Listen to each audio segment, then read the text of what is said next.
오늘 이 시간 출애굽기 16장 1절에서 35절의 말씀을 본문으로 만나에 담긴 감사의 교훈이라는 제목으로 은혜를 나누려고 합니다.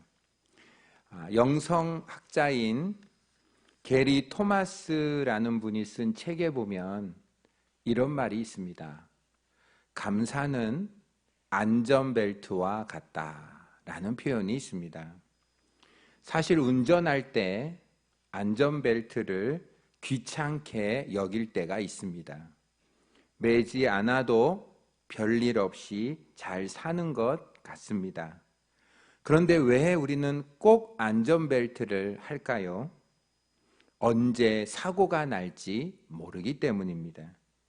사고가 없을 때는 괜찮은데 사고가 나면 안전벨트는 너무나 큰 차이를 일으킵니다.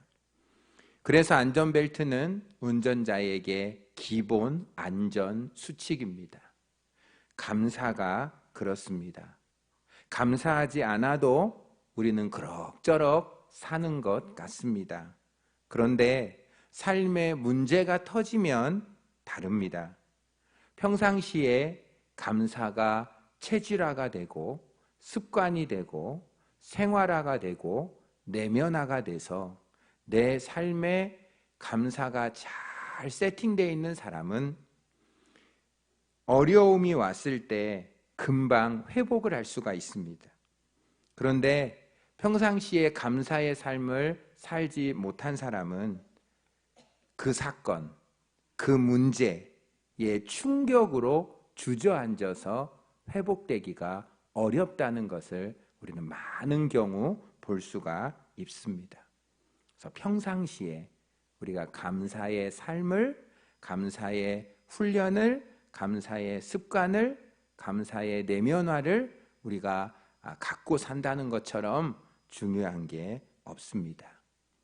생각보다 이 감사는 우리의 삶의 여러 부분에 연결되어 있습니다. 감사는 결코 감사로만 끝나지 않습니다. 우리가 감사의 삶을 살게 될 때 그 감사의 삶 뒤에 줄줄이 따라오는 것들이 많습니다. 흔히 기쁨이라는 것, 행복이라는 것, 평안이라는 것, 좋은 인간관계라는 것이 다 이런 삶의 축복들은 감사가 생활화된 사람들에게 따라오는 선물인 것입니다. 오늘 본문은 하나님이 이스라엘 백성들에게 감사의 안전벨트를 잘 착용을 해야 이 40년 2년의 광야 생활을 무사히 어려움 속에서도 잘 이겨낼 것이라고 교훈하는 내용입니다. 출애굽기 16장은 출애굽기 15장에 있었던 내용과 연결됩니다.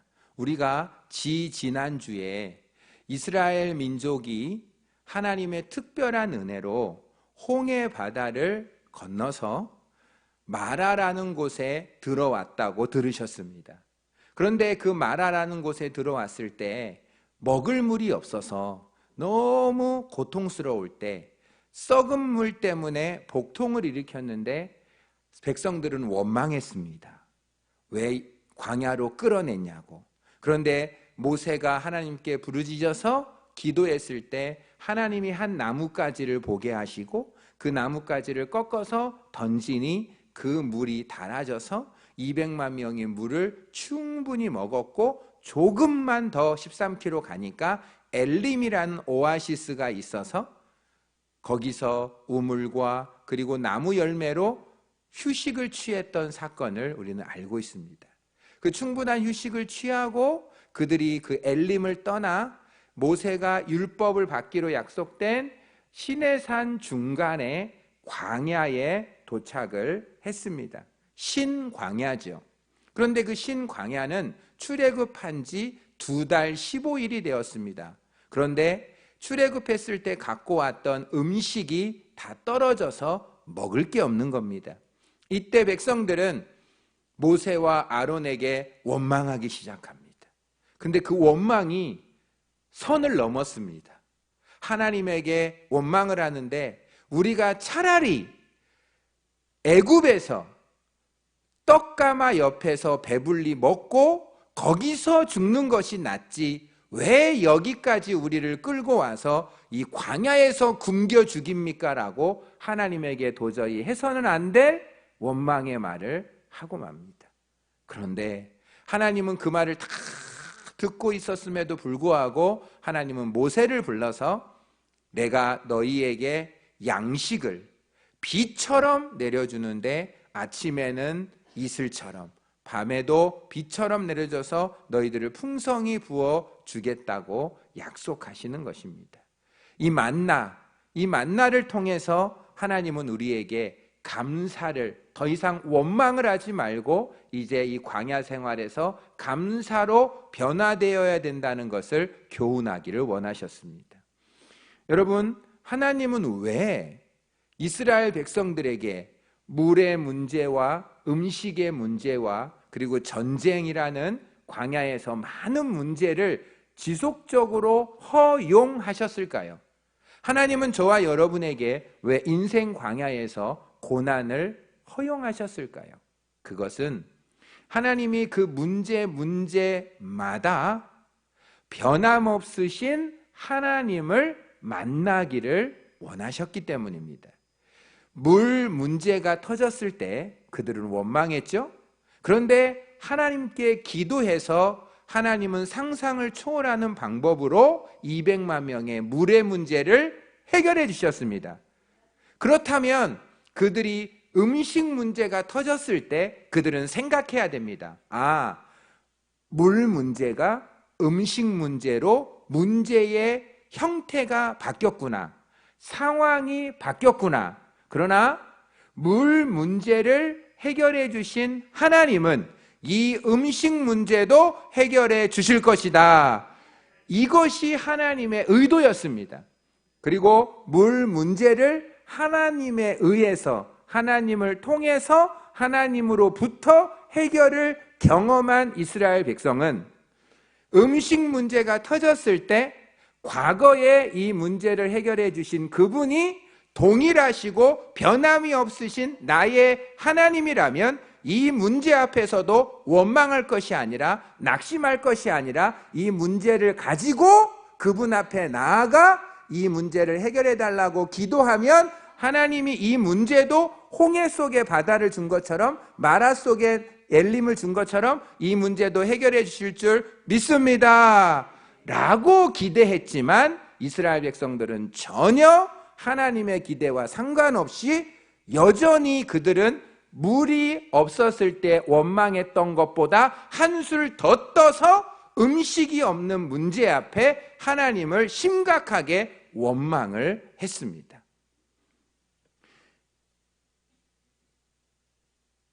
그들의 태도는 변함이 없었습니다. 그들은 물의 문제가 음식 문제로 상황이 바뀌었을 때 하나님 앞에 태도를 바꿔서 하나님에게 의지하기를 원하셨지만 그들은 여전히 전혀 문제에 대한 태도가 변화되지 않았습니다. 이들이 물 문제 앞에서나 음식 문제 앞에서나 전쟁 앞에서나 가나안 앞에서나 언제나 문제만 닥치면 하나님에게 원망하는 이 태도가 바뀌지 않는 한 이들은 광야 생활에 벗어날 수가 없습니다. 하나님은 이들의 마음속에 문제에 대한 태도가 반응이 달라지기를 원하셨던 것입니다. 하나님은 변함이 없다. 문제는 늘 변하지만 그 문제에 대하여 해답을 갖고 계시는 하나님은 변치 않으니 그 하나님을 의지해라. 이게 바로 첫 번째 교훈인 것이었습니다. 그런데 하나님은 그 가운데에도 비처럼 양식을 베풀어 주시는 긍휼이 풍성하신 하나님을 경험해 주었던 것이었습니다. 여러분, 이 이스라엘 백성이 왜 이토록 하나님 앞에 원망을 지속적으로 했을까요? 그들은 하나님과의 관계가 너무 멀어졌기 때문입니다. 하나님과의 관계가 깨져 있기 때문입니다. 하나님과의 관계가 깨져 있기 때문에 그는 원망할 수밖에 없었던 것이죠. 하나님은 깨져 있었던 하나님과의 관계, 멀어졌던 하나님과의 관계가 가까워지기를 원하셨던 것이었습니다. 하나님은 왜 이스라엘 백성들에게 홍해바다 앞에서도 사면초가가 되게 하셨고 마라에서도 사면초가가 되게 하셨고 오늘 이 신광야에서도 사면초가가 되게 하셨을까요? 하나님은 이 불가능이 없는 하나님이라는 것을 경험시켜주기 위해서입니다. 홍해바다 앞에서도 모든 사람이 이거는 살아날 수 없다고 했잖아요. 그러나 모든 사람이 할 수 없다고 하는 그 상황에서 하나님은 할 수 있었다. 그것을 기억하고 믿으라는 것입니다. 그래서 우리가 사면초가의 어떤 어려움이 앞으로 광야 생활에 계속 일어나도 인간이 할 수 없지만 하나님에게는 변함도 없고 불가능이 없다라는 것을 믿고 그 하나님에게 구하고 찾고 두드림으로 이 광야의 모든 문제를 이겨내야 된다라고 말씀하시는 겁니다. 하나님의 위기를 주실 때는 반드시 해답도 예비하셨다라는 것을 믿기를 원하셨다는 것입니다. 하나님이 이 광야에서 여러 사건을 통해 배우기를 원했던 것은 상황이 좋아진다고 원망이 사라지는 것은 아니다. 상황이 좋아지면 하나님을 떠난다. 상황이 안 좋아지면 원망하고요. 상황이 좋아지면 하나님을 떠나는 게 인간입니다. 너무나 무서운 사건이죠? 원망이 없어지려면 상황이 좋아지는 것이 아니라 하나님과의 관계가 좋아져야 되는 것입니다. 내게 필요했던 모든 필요를, 문제를 나의 힘으로 해결하는 것이 아니라 하나님의 힘으로 해결하는 것을 습득해서 습관이 돼서 내 삶 가운데 체질화가 되는 그 순간 내 안에 원망은 감사로 변화된다라는 것입니다. 하나님이 만나를 주실 때 왜 매일매일 주셨을까요? 일주일치를 한 번에 주기를 원했습니다. 그런데 하나님의 법칙은 뭐죠? 날마다 주셨습니다. 그 이유는 인간은 하나님을 매일매일 의지하고 바라보고 의존함으로 하나님 없이는 살 수 없는 존재라는 것을 각인시켜주기 위하여 날마다 만나를 내려주신 것입니다. 우리는 하나님 없이 일주일을 살고 싶습니다. 그러나 하나님이 우리를 지으셨을 때 하나님이 지은 인간은 하나님 없이는 행복할 수가 없습니다. 하나님으로만 행복해질 수 있고 평안해질 수 있고 영생을 누릴 수가 있고 사랑을 베풀 수가 있고 지혜를 얻을 수가 있도록 창조하셨는데 인간은 하나님이 없이 내 힘으로도 먹고 살 수 있다라는 자만에 빠지게 하는 것이 마귀의 역사인 것입니다. 내 마음속에 나 하나님께 기도하지 않아도 살 수 있어, 나 하나님께 예배드리지 않아도 살 수 있어 라고 생각하는 것이 무서운 생각이라는 것입니다. 우리는 하나님은 인간을 하나님을 의존해서 인간은 인간에게 주어진 문제를 인간 스스로 해결하지 못하도록 지으셨습니다. 만약에 인간이 인간에게 발생하는 모든 문제를 인간 스스로 해결할 수 있다면 인간이 하나님이 된 것입니다. 하나님은 인간을 하나님으로 만들지 않았습니다. 하나님과 인간이 교제하도록 만드셨고, 그런데 인간은 누누이 하나님 없이 자기의 힘으로 살려고 했기 때문에 하나님은 날마다 만나를 통해 너희가 나의 율법을 준행하나 준행하지 않나 시험하시면서 하나님과 함께 관계를 맺고 교제하며 의지하며 살아가기를 원하셨던 것이었습니다. 영원토록 변함이 없으신 하나님, 불가능이 없으신 하나님을 날마다 바라보고 의지하며 그분의 힘으로만 살 수 있다라고 믿는 것이 가장 행복한 인간인 줄 믿습니다. 하나님의 도움이 없어도 문제가 없고 평안하다면 그것은 영적으로 위험한 상태입니다. 내가 노력해서 모든 문제가 해결된다고 좋은 게 아닙니다. 하나님은 우리에게 해결되지 않는 문제를 남겨두셨습니다. 왜요? 그 문제 때문에 내가 하나님이 아니라 하나님을 의지해야 되는 존재임을 알게 하시기 위해서입니다. 우리가 문제가 있을 때만 하나님을 의지하는 것이 아니라 항상 하나님을 의지하도록 하나님은 원하시는 것입니다. 이스라엘 백성들은요, 원망의 일관성이 있었어요.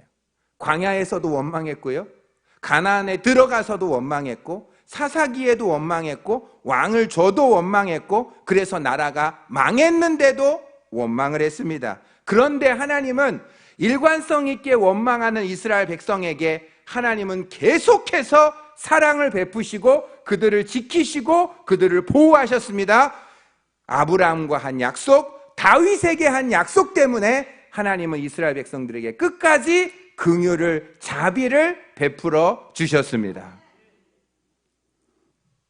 광야 생활의 교훈은 어떤 고난 속에서도 하나님 때문에 감사할 수 있다면 그 사람은 최고의 영성을 가진 사람입니다. 상황이 좋아지는 것보다 관계가 좋아져야 감사가 옵니다. 하나님에 대한 태도가 좋아져야 감사가 나옵니다. 요나가 물고기 뱃속에서 극한 고난 속에서 하나님 앞에 부르짖어 기도하다가 나는 바다에 빠져 죽으려고 뛰어들었는데 그 바닷속에 내가 지금 살아있는 것은 내가 바다에 뛰어드는 그 시점에 하나님은 엄청난 큰 물고기를 예비하셔서 내가 떨어지는 그 순간 그 물고기를 예비하셔서 나를 살려주신 그분은 내가 물고기 뱃속에서 기도하면 나에게 다시 한번 사명을 주실 거라는 걸 믿었고 나를 살려주신 하나님께 감사 기도를 드리는 그 순간 물고기가 그를 토해내었던 것이었습니다. 원망이 끊어지고 감사가 나오는 그 순간 우리에게 있던 고난스러웠던 환경은 천국의 환경으로 바뀌게 될 줄 믿습니다. 광야가 광야냐 가나안이냐가 중요한 것이 아니라 내가 지금 하나님과의 관계 속에 감사를 갖고 있느냐 안 갖고 있느냐가 더 중요한 것입니다. 여러분, 광야 교훈 중에 만나가 하늘에서 비처럼 떨어질 때 하나님의 의도는 너희들이 오늘 이 만나를 먹고 사는 것이 아니라 만나를 준 하나님 때문에 사는 것이다 라는 것을 알기를 원하셨습니다. 우리가 마음에 들지 않는 상황이 있다라도 할지라도 하나님 때문에 감사할 수 있다면 하나님은 기뻐하시는 겁니다. 우리는 상황이 풀리고 상황이 좋아지고 조건이 충족되면 난 감사할 수 있어. 지금 이 문제가 해결되면 감사할 수 있어. 부족함이 없어져야 감사할 수 있어라고 생각하지만 에덴 동산을 생각해 보세요. 에덴 동산은요, 부족한 게 아무것도 없었어요. 그런데도 아담은 부족한 것을 느끼고 선악과를 먹었습니다. 부족하지 않은 환경이 감사를 창출하는 것이 아니라 하나님과의 밀접한 관계와 친밀한 교제가 나에게 감사를 나오게 하는 것입니다. 상황이 나빠도 하나님이 가까이 계시면 감사가 나오고, 상황이 좋아도 하나님과 멀리 떨어져 있으면 그 마음의 원망은 끊어지지가 않는 것입니다. 어떻게 하면 상황이 좋아질까 고민하지 마시고 믿음이 좋아질까 고민하셔야 합니다. 잘 되는 것이 오히려 내 인생과 신앙에서 망가뜨리는 일이 일어날 수가 있습니다. 문제가 없고 일이 잘 풀려서 아무 행복하다고 느끼는 그 순간이 어쩌면 영적으로는 되게 위험할 수 있습니다. 가정 형편이 잘 풀리는 것보다 신앙의 형편이 잘 풀려야 하는 것입니다. 물질이 잘 풀리는 것보다 말씀이 잘 풀려야 하는 것입니다. 광야와 가나안 어느 곳에 있느냐가 중요한 것이 아니라 내가 하나님과 얼마나 가까이 있느냐 멀어졌느냐가 문제인 것입니다. 하나님과 내가 너무나 친밀하고 하나님이 나와 함께 계신다는 게 믿어지면 미래에 무슨 일이 일어나도 두렵지 않습니다. 하나님이 나와 함께 하셔서 그분이 그 문제를 과거에 해결해 주셨던 그분이 오늘도 미래에도 변함이 없으시고 부족함이 없으시고 불가능이 없으신 그분이 나를 지켜주실 줄 믿습니다. 200만 명에게 40년 동안 빠짐없이 만나를 내려주신 그분이 저와 여러분 한 명의 100년도 안 되는 인생을 책임지지 못하시겠습니까? 하나님의 능력을 제한해서는 안 될 줄 믿습니다. 하나님을 믿지만 하나님의 능력을 내 수준이 아니라 하나님의 수준에서 하나님의 능력을 믿으면 내 문제는 하나님의 관점에서 볼 때는 아무것도 아니라는 것입니다. 하나님이 우리를 볼 때 독감에 걸린 사람이나 암에 걸린 사람이나 우리가 볼 때는 굉장하지만 하나님이 볼 때는 피조물에 연약한 것은 똑같다는 것입니다. 우리는 하늘로부터 온 것으로 살 수 있는 존재입니다. 만나가 하늘로부터 내려왔습니다. 하나님은 광야에서 땅에 있는 것이 아니라 하늘에서 내려오는 만나를 날마다 남김도 없이 부족함도 없이 하나님은 우리에게 필요할 때에 부어 주셨던 것이었습니다. 요셉이 억울하고 노예가 되고 형에게 팔려서 감옥에 가는 그 순간에도 원망불평하지 않고 오히려 감사했음은 요셉은 자기에게 일어나는 일이 노예가 되는 일이든 억울한 일이든 감옥에 가는 일이든 이 모든 일은 다 하나님으로부터 왔고 하나님의 주권 아래 있고 하나님의 섭리 속에 모든 것이 다 진행됨을 믿었습니다. 숨 쉬는 것부터 작은 일부터 큰 일까지 모든 삶의 사사건건이 다 하나님이 알고 계시고 하나님이 진행하신다는 걸 알았기 때문에 자기에게 내게 일어나는 모든 일에 원망불평이 없었음은 하나님이 다 알고 계시고 주관하심을 믿었기 때문입니다. 하나님과의 관계가 너무 가깝고 하나님이 지금 나와 함께 계신다는 것이 믿어지고 주관한다는 것이 믿어지면 그 순간 내 상황이 아무리 최악이라도 나는 최상의 영성을 가지고 하나님께 영광을 돌릴 줄 믿습니다. 상황이 바뀔 때마다 문제가 생길 때마다 내 힘으로 그 문제를 해결하는 것이 아니라 하나님으로부터 하나님에 의해서 하나님을 통해서 해결하도록 노력하고 그것이 내 몸에 완전히 익숙해져 있을 그 순간 내 안에 원망은 떠나가고 감사가 밀려올 줄 믿습니다. 변함이 없으신 하나님, 불가능이 없으신 하나님, 날마다 그분을 바라보고 의지하여 그분과의 관계를 가장 가까운 관계로 만드는 것이 내 삶의 목적이요 내 기도 제목의 최고 우선순위가 된다면 미래에도 어떤 문제가 와도 두려워하지 않고 담대히 나아갈 줄 믿습니다. 우리의 자녀에게 바로 이 신앙을 심어줄 수만 있다면 우리 자녀는 세상 어디에 가도 하나님과 함께 살아가는 요셉 같은 삶을 살아갈 줄 믿습니다. 기도하겠습니다.